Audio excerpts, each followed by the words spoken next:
تکریم کی۔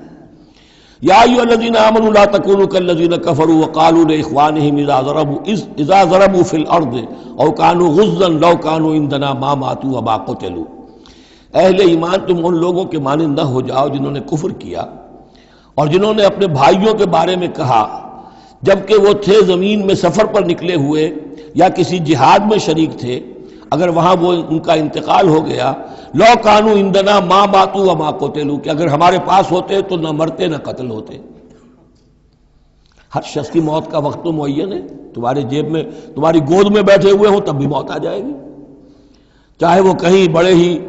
مضبوط پہروں والے قلعوں میں ہو، موت تو وہاں بھی پہنچ جائے گی۔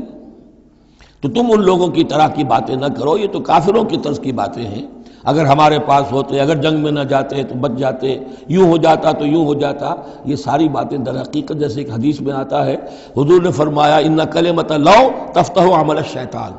یہ لو کاش یوں ہو جاتا، کاش ایسے ہو جاتا تو یوں ہو جاتا، یہاں سے اس کلمے ہی سے شیطان کا عمل شروع ہو جاتا ہے۔ جو ہوا اس لیے ہوا کہ اللہ کو اس کا ہونا منظور تھا، اس کی حکمتیں اسے معلوم ہیں، آپ اس کی حکمت کا احاطہ نہیں کر سکتے۔ یا ایھا الذین آمنوا لا تکونوا کالذین کفروا وقالوا لاخوانہم اذا ضربوا فی الارض او کانوا غزا لو کانوا عندنا ما ماتوا وما قتلوا لیجعل اللہ ذلک حسرۃ فی قلوبہم، یہ تو اللہ تعالیٰ ان کے دلوں میں حسرت کی آگ جلا دیتا ہے، یہ بھی گویا کہ ان کے کفر کی سزا ہے۔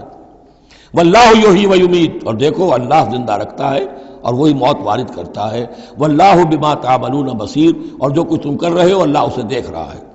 وَلَئِن قُتِلْتُمْ فِي سَبِيلِ اللَّهِ، اگر تم اللہ کی راہ میں قتل ہو جاؤ، او متم، یا تمہارا ویسے ہی انتقال ہو جائے، موت آ جائے، او قتلتم،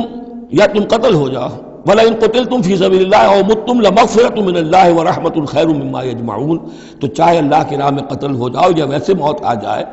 اللہ تعالیٰ کی طرف سے جو مغفرت تمہیں ملے گی وہ اور رحمت ملے گی وہ کہیں بہتر ہے ان چیزوں سے جو تم جمع کر رہے ہو۔ اور 10 سال جی لیتے تو کیا کر لیتے، اور کچھ جمع کر لیتے۔ اللہ تعالیٰ نے شہادت کی موت دے دی، اس سے بڑی اور تمہارے لیے شہادت کون سی ہوگی۔ وَلَئِن مُتُّمْ أَوْ قُتِلْتُمْ لَإِلَى اللَّهِ تُحْشَرُونَ، اور چاہے تمہیں بستروں پر موت آئے، چارپائیوں پر جان نکلے، اور چاہے تم قتل ہو، ہر حال میں تمہیں بہرحال اللہ کی جناب میں جمع کر دیا جائے گا، گھیراؤ کر کے تمہارا وہاں لے جایا جائے گا، آخری منزل تو وہی ہے۔ فرق کیا ہے کہ بستر پر پڑے ہوئے دم توڑ رہے ہیں یا یہ کہ میدان جنگ کے اندر شہید ہو گئے۔